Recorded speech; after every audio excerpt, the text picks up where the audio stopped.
So I'm going to start off by saying that you read a lot in the papers that the reason things are, the fares is going up is because the workers make too much money, it's our pension, or it's our health care, et cetera, et cetera.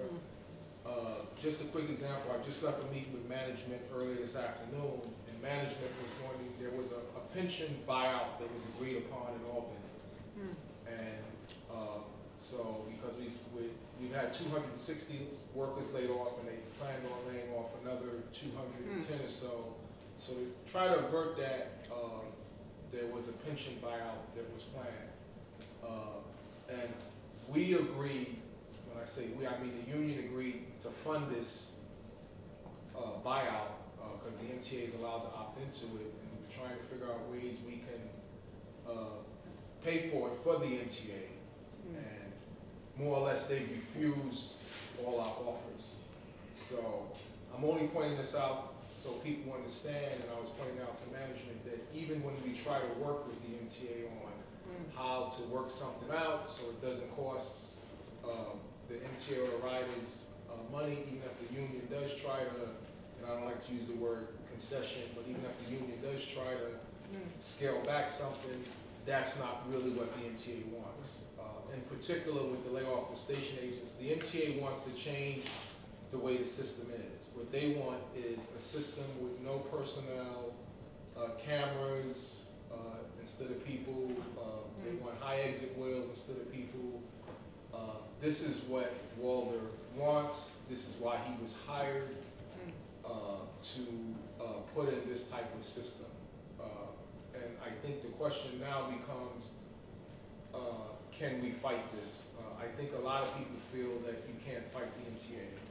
That's the feeling of most workers, and as a union rep, workers come up to me, or my members come to me all the time and say, oh, why are you bothering to do this, that, or the other?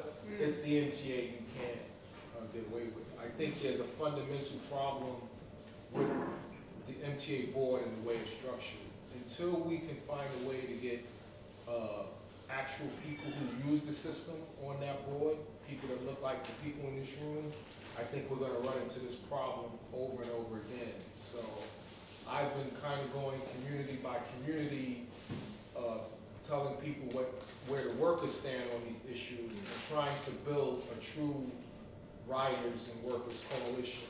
I know they have one in California that's been somewhat successful.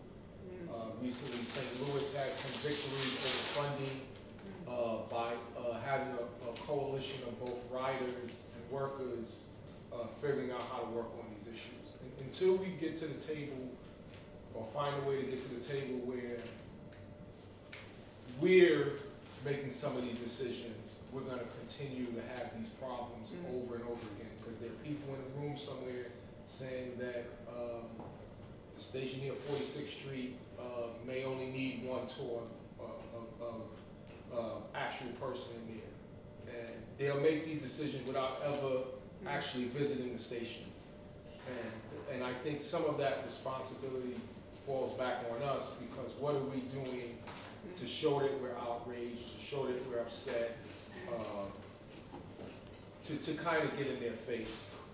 A lot of times, I'll go to the MTA board meeting, and it's the same people that speak at these type of forums. Or if there's a public hearing, it's the same people that speak over and over again, and it's easy for them to tune us out.